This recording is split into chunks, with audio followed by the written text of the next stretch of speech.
Hey friends, it's Stephanie here with another trail tips, and I'm on a different trail today, one that I just dug out. Let's see, can you see that? Yeah, so I'll walk down it while I'm talking to you.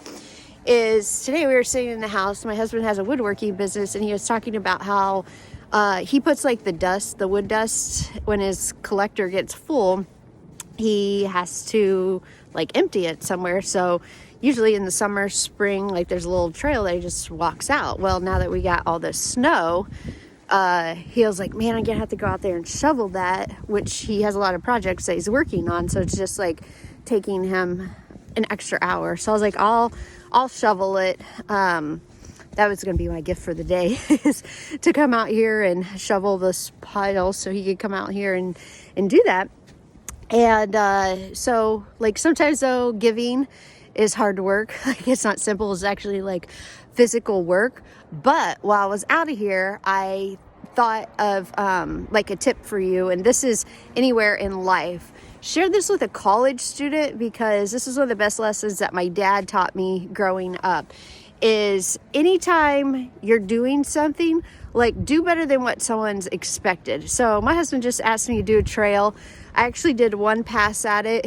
It was good enough. Like it was good enough for him to trounce out here. Sure, he would have got like in some of the snow, but I was like, I need to do a second pass just so it's not as deep, because I have snow boots on. So I did a second pass. Well, the deeper that I got down, there's like sticker bushes and like just little twigs and like some limbs that have fallen down over the winter.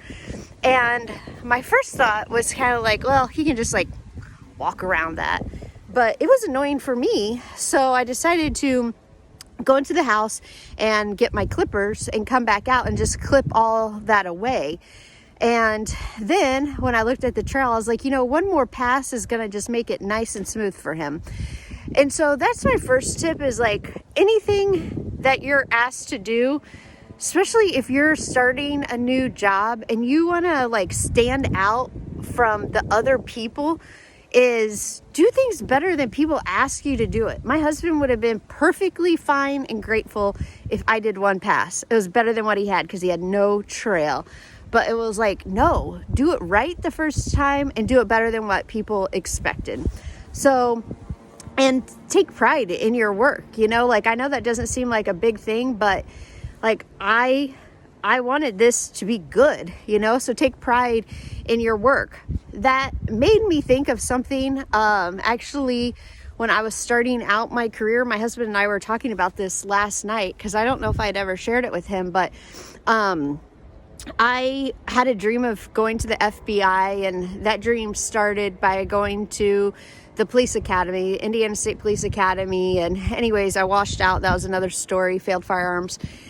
And they gave me advice, and they said, Stephanie, like, go get a job at headquarters, at state police headquarters.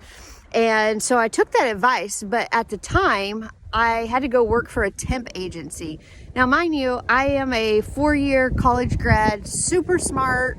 Like, I'm not saying that to brag, but like, it could have been, I guess I could have looked at it as like, that's below me. Like, I have this one goal of going to the FBI and going to do X, Y, and Z, like work at a temp agency, literally at times just like entering data and stuff like that, making like right at minimum wage. Anyways, I say that is like sometimes people look at things below them, but that's just what I had to do to pay the bills. Anyways, there was only one job open at headquarters. It was making like $18,000, something like that. It was like nothing.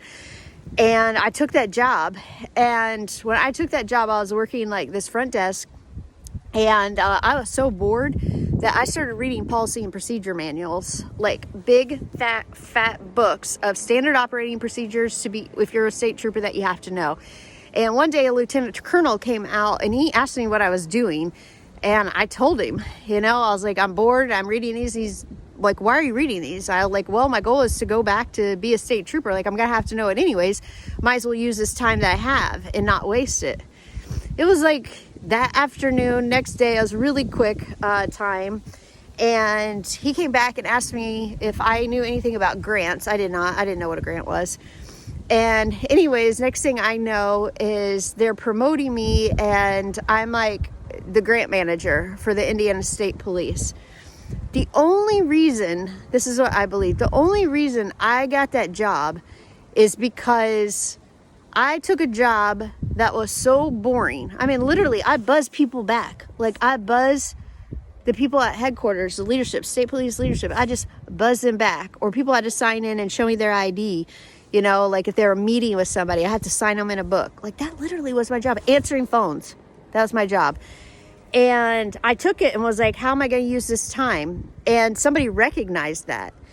And that led to me, that opportunity that I was given, even though I knew nothing about grants, they knew that I would go in there and I would learn it. Because I was learning stuff that I didn't have to learn at the time, which led to me opening up so many doors. And that's a whole other story. But that one, taking that extra step of just doing something to your best ability, taking pride in what you're doing, taking time to learn, don't think anything's below you. Like, that's a lot of lessons, but those are some of the things that my dad has taught me growing up, and I want to pass those lessons on to you. So if you're in high school or if you're in college, you know, do things better than people expect. Do it right the first time, and don't ever think that a job is below you, no matter what your education is, your skill sets, because after that, besides when I became a police officer, which I had to apply for, there's a very strict process.